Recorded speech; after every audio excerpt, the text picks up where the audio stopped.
خب حالا بازش کنم ببینم توش چیه. موز. خراب شده. این که نارگیله. شب دندون پوسیده است. نارگیله. یلاتون مبارک. عجب هندونه. عجب واقعا. هندونه ما که سیگار کشیده ریاش اینطوری شده. وضع ریاشو نها کنه چجوری شده. هندونه شما چجوریه؟ شب یلاتون مبارک باشه. بچه ها من رفته بودم آجیل و باسلوق و پشمک خریده بودم از بازار تهران، ولی خب یادم رفته بود اصلا میوه میخوایم، ترشک میخوایم و اینا. بعد اومدم خونه دیدم که اصلا ترشک داریم، میوه داریم، یه ازگیر داریم با سرکه درست شده، خیلی خوشمزه است. یه هندونه هم داریم اینجاست که 2-3 ماه مونده اینجا، پارش کنیم ببینیم چه جوریه، اصلا سالم مونده یا نه. بابا هم گیر داده که یه بستنی زمستونی درست کنه، اصلا نمیدونم میرسه یا نمیرسه به این شب یلداییه. بریم با هم ببینیم چی کار میخوایم بکنیم. خب اینم آجیل شیرین معروفمون که از بازار گرفتم. من میریزم آجیل رو. به به.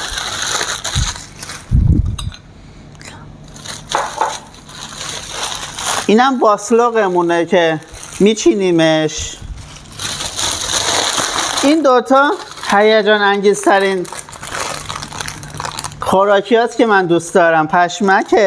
پشمک رو پدر بزرگم تو استکان میکرد. خب اینطوری میکرد، تو این استکان ها میکرد، اینطوری میکرد.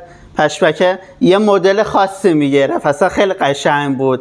بعد ما اونجا انقدر دوست داشتیم این کارو میکرد، بعد هی هم خودمون میرفتیم این کارو میکردیم، ولی بلد نبودیم. خیلی حرفه‌ای بود، خیلی خوشمزه میشد اینطوری. خب من الان نارنگی و پرتقال و سیب دارم، نارنگی و خرمالو هم دارم، فقط خرمالو هم سیاه شده، اشکالی نداره. خب بعد هندونه هم هستش. میخوام الان بریم دنبال ازگیلای سرکه‌ای خوشمزه‌مون، اونا خیلی خوشمزه است. ازگیل ترشی برای مازندران بچه‌ها کار دست خودشون درست میکنن، خیلی هم خوشمزه است. این دوتا هم ترشکه، به خاطر که امشب انقدر شیرینه این دوتا ترشک‌ها با این ازگیل ترشی خیلی میچرسه واقعا. خب برای شامم هات داگ داریم، ساندویچ هات داگ. واه چقدر غذا شد، چقدر خوراکی شد. مثلا فکرشو نمی‌کردم. من فقط رفته بودم آجیل خریده بودم با پشمک با باسلوق، ولی این همه خوراکی.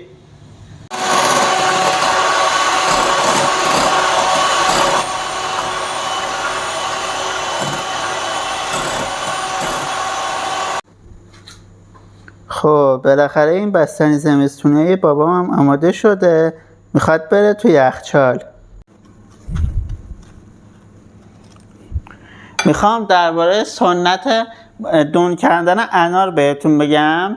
توی ایران باستان به خاطر اینکه جون آدمیزاد مهم بود قربانی نمی‌کردن، حتی جون حیوونا هم براشون خیلی مهم بود، قربانی نمی‌کردن، به جاش انار دون می‌کردن.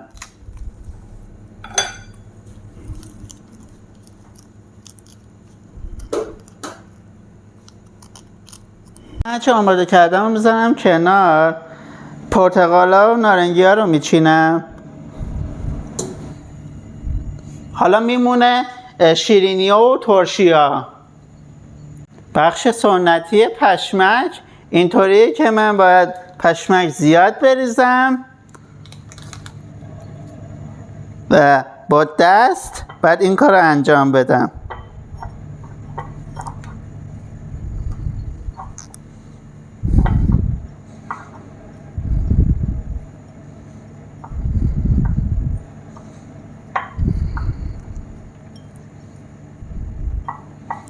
این کار باید با دست انجام بشه بچه ها تا خوب به هم فشرده بشن. خب حالا برش میگردونم توی باشقاب.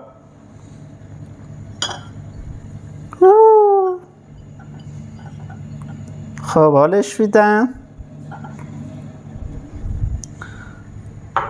یه دونه باسلوق میذارم. به به. و یه دونم شیرینی.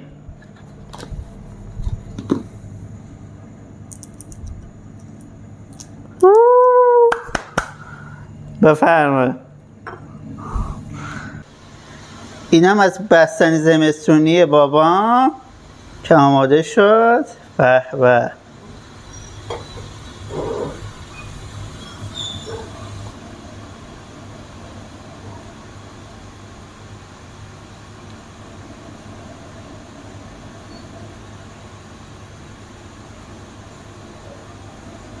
اینا هم ترافل بودن برای تزیینش.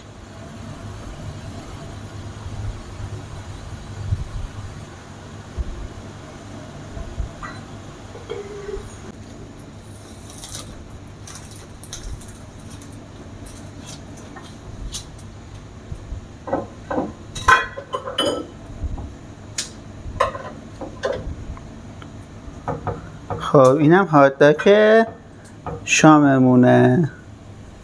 به به.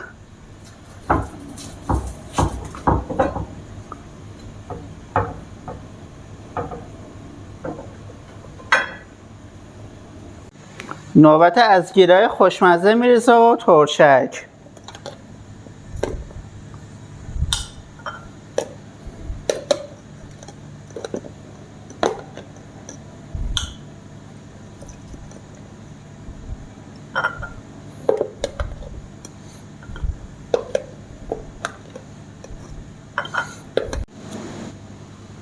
حالا نوبت آلوالو خشک، آلو عسلی و آلو جنگلی.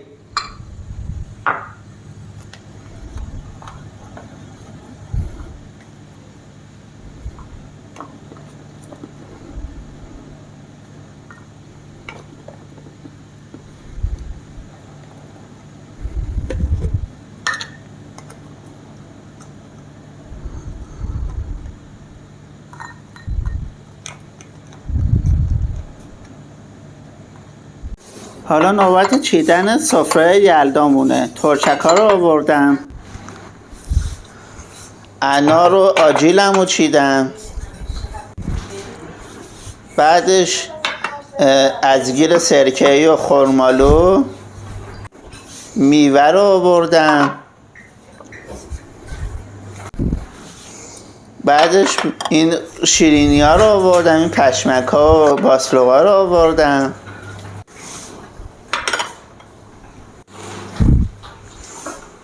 هندونه رو آوردم که واسه 2-3 ماه پیش بوده و نمیدونم سالمه یا نه. بستنی زمستونی هایی که بابام درست کرده رو آوردم. خب اینم لبو یلدا. اینم از سفره یلدایی من. امیدوارم که سلامت باشید، خوشحال باشید، در کنار خانواده باشید. منم فراموش نکنید حمایتم کنید، لایک و کامنت و سابسکرایب فراموش نشه.